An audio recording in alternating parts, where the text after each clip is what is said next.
Хулиганы, драки, беспорядки на стадионах. Это все, что вы слышали о околофутболе? Мы попытались понять, что же это на самом деле. В 5 сериях фильма вы познакомитесь с судьбами людей, вся жизнь которых проходит около футбола. Согласно исследованиям, Россия занимает первое место в Европе по количеству болельщиков – 46 миллионов, обогнав Германию и Англию. То есть каждый третий житель России – болельщик. Российский футбол принято ругать и высмеивать. Шутки про неудачную игру постоянно звучат в анекдотах, выступлениях команд КВН и звезд Comedy Club. Получай! Защита! Защищайся! Получай, свинья! Урод, я вас ненавижу! И тем не менее, в последние 10 лет ситуацию нельзя назвать такой уж катастрофичной. ЦСКА становился обладателем Кубка УЕФА в 2005 году. «Зенит» выигрывал Кубок УЕФА 2007-2008 и Суперкубок УЕФА 2008. Клубы «Анжи», «Зенит» и «Рубин» в числе сильнейших клубов Европы представляют Россию в весенней стадии Лиги Европы. Людей, болеющих за игру конкретной футбольной команды, в России около 13 миллионов человек. Конечно, они очень неоднородны. Так кого же можно встретить на стадионе? Есть болельщики, есть фанаты и есть мы. Вы можете называть хулиганы. Большинство — это люди, которые приходят посмотреть, погрызть семечки. Кузьмичи, короче, вот так их называют. Это мужичье, которое просто приходит, потому что он там когда-то болел за ЦСКА, он, значит, у него распорядок дня, то есть это для него повод выпить. Но он приходит, орет, как бы для него это такая какая-то страсть. То есть, скорее всего, вот они сидят в Спортэкспресс, там переживают за турнирные таблицы и все такое. Далее, это, наверное, вот организованные фанаты, там в них входят разные люди. Есть ультра. Это молодежь, которая пошла там условно по итальянскому стилю, которые шизят, поют. Какой-то перформанс.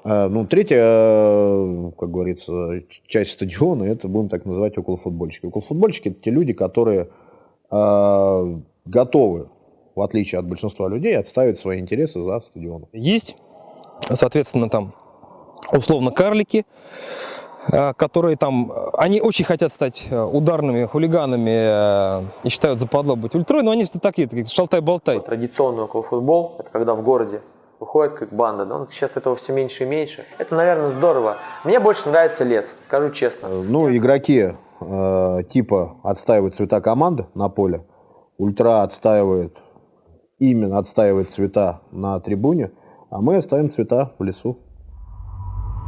Кулаками.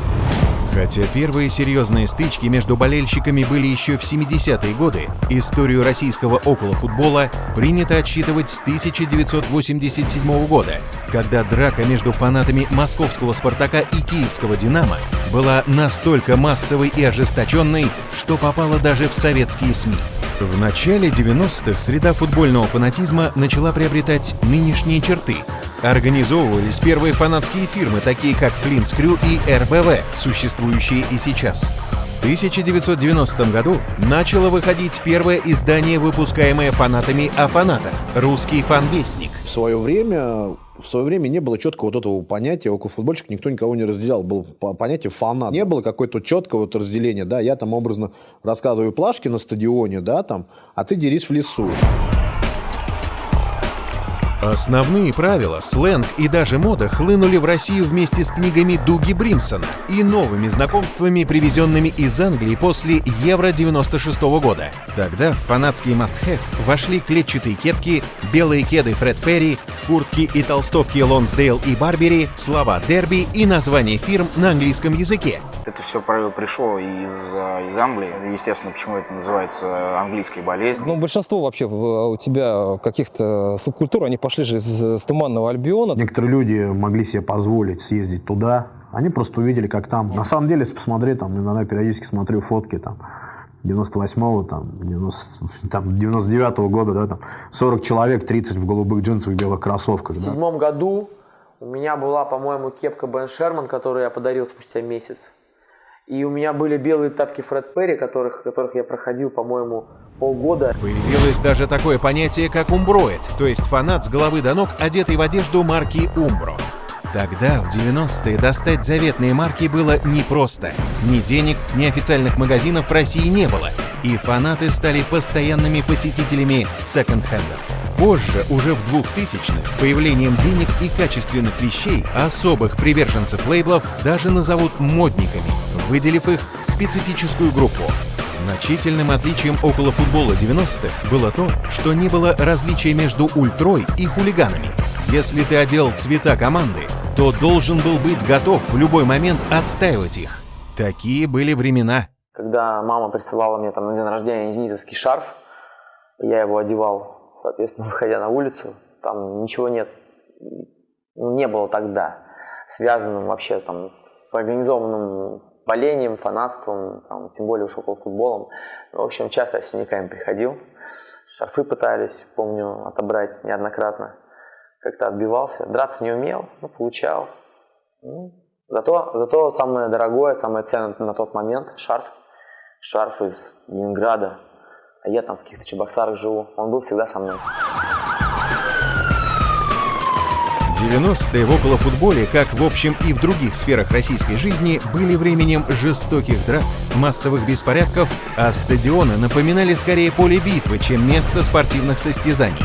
Столкновения с милицией и ОМОНом, горящие фейера, вырванные кресла – обычная картина на футбольном матче того времени. В 2001 году на матче с ЦСКА очень серьезное, и оно же последнее такое проявление вандализма, да, там.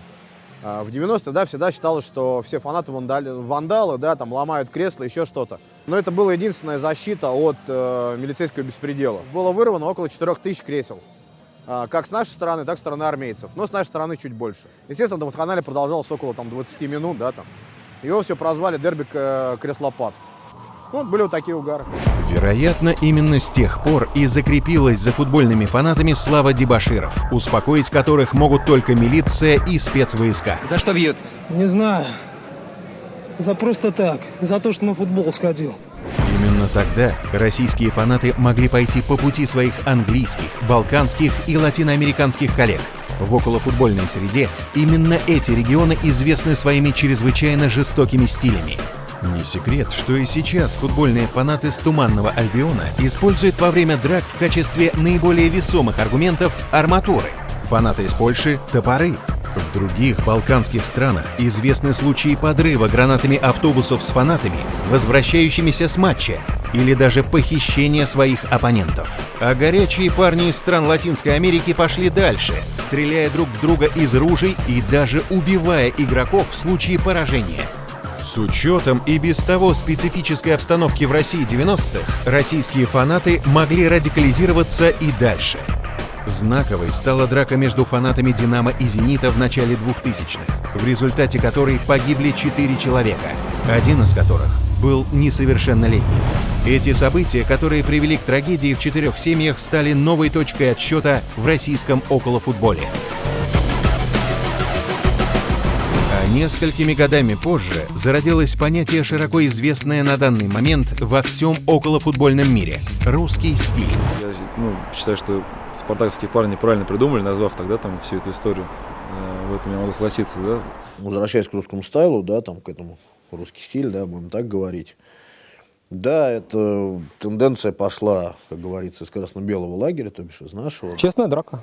Уважение к противнику. Если ты, извиняюсь за выражение, говно, то это с тобой не связано. Если ты человек, если ты умеешь уважать, ценить отношения, то это для тебя. Драки, да, не только чисто руки в это понятие входят, там, уважение оппонента, да, там, и так далее. Мне кажется, что мы все-таки почестнее по сравнению с теми же поляками, и мне кажется, что мы почестнее по сравнению со всей остальной Европой.